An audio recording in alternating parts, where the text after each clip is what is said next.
Салом алейкум ба ҳама. Имрӯз сар мекунем тренировочный плани Арнольд Шварценеггер варианти 2.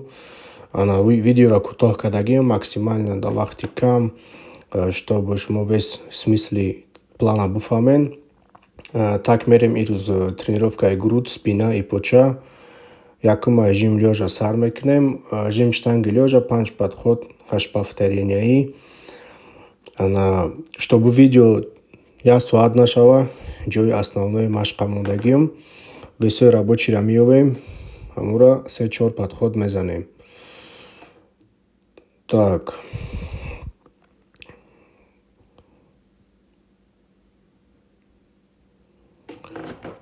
Баъди жим штанги лёжа, сведения гантели лёжа, разводка кӯтоҳ карда гирем. Ирам 5 подход, 8 повторений. Пешаи машқа сар кардан нишон надодум. Обязательно разминкаи китфора кунен. Дар варианти якуми тренировочный плани Арнольд Шварценеггер нишон дода будам чӣ хел китфора гарм кардан дар кора. Обязательно китфора гарм кунен аввал, баъд оста маштуна сар кунену вақти гарм шудем, баъд метавонен аз средни весо сар кунен. Барои ҳамин шуруъ разминка кунем, чтоб травма нагирен. Так, тарзи задани упражнениёро мебинем. Ирам 5 подход, 8 повторений. Сеём упражнение жим штанги лёжа на скамье с положительным наклоном барои верхней части грудь, қисми болои сина. И 6 подход, 8 повторений гуфтага. Постепенно веса зиёд кардан мегирем. Подходтона ҳисоб кардан мегирем. Так. Бисёр рабочий весо ма съёмка кардагӣ нестум. Ами ҷои важниша камера кардагим, тамом, чтобы видео дароз нашава.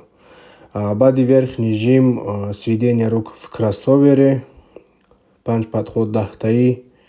Техникаро нигоҳ кунен. Камтар упражнение қина не ки ҳама упражнение зура мияй.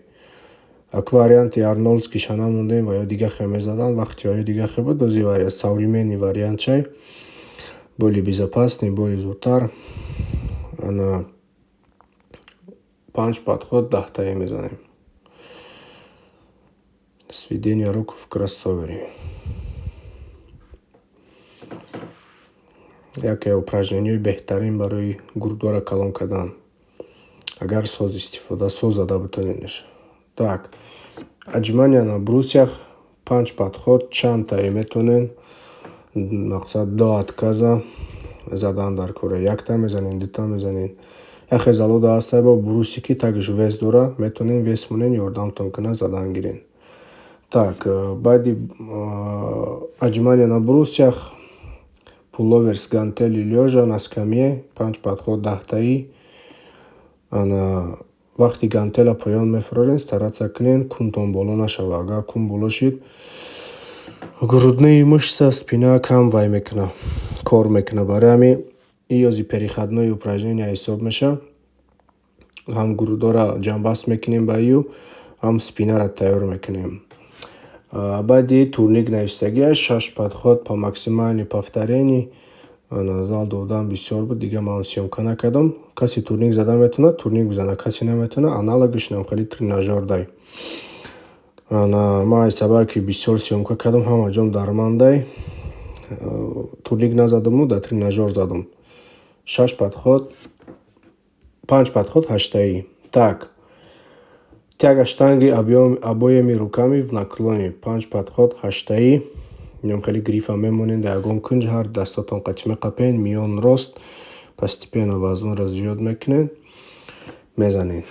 Тягате штанги обоими руками в наклоне 5 подход 8-таги. Видеоро камтар тест кардагиам, шумо метавонен замедлит кунен. Настройкаи YouTube камтар сиз карда вай кунен. Скорости вайша тамошо кунен. Тяга на нижнем блоке 6 подход 8 повторений. Хай техникоша да дига вай нишон дода будам видео. Баъди вай тяга гантели в наклоне. Ирам 5 подход 8 повторений. лучше ҳамаша гирен нависен дар ягон ҷо, ки вақти машқтонда гӯш карда машқ кардан гирен, я бора ҳам техникаша тамошо мекунен видеора, чтобы хато накунен, ҳам заодно тез зада рафтан мегирен.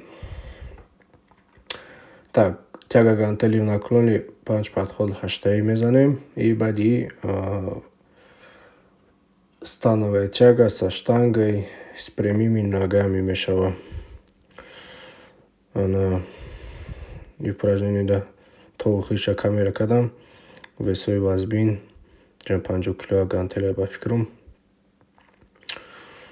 Главное почетно хушру монен, чтобы бисёр шататься накунен, да, ами упражнения, да. Так, мерим становая тяга.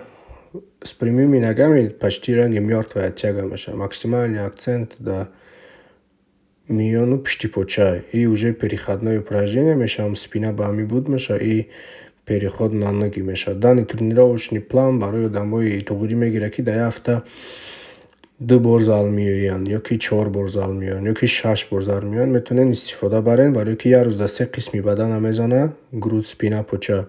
Арнольд Шварценеггер бо пагаш плеч и даст мезана, оли отдельно плеч и дастша мепартам.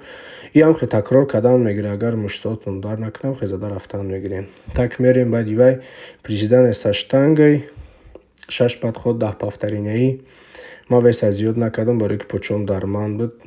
Рости гап дига мада ҳам приседание мумкин аст назадам барои грижам. Так, баъди приседания 6 подход 10 повторений жим ногами. Шумо метавонед приседаниеро хушрӯ бизанем, буд кунем, бо ижда бигзарен. Агар весои вазбин задем, бисёр дам бигирен. Агар весоро сабук задем, тез бизанен, дам кам бигирен, ҳамо эффекта метиё.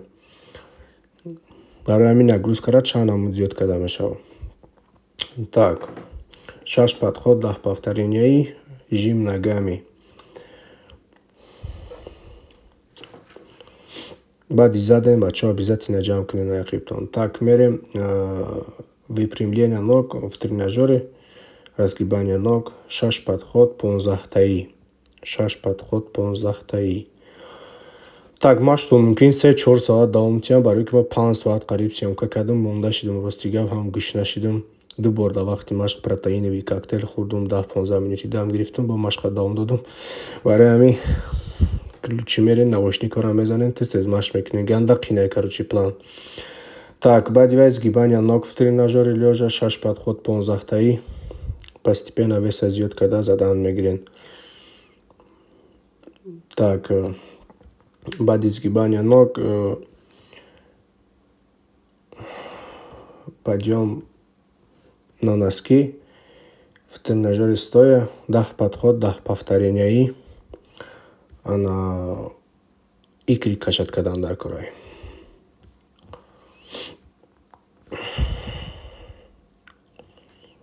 Весора постепенно зиёд кунен, ай сабуксар кунен, зиёд кунен и под конец скручивание, пресс.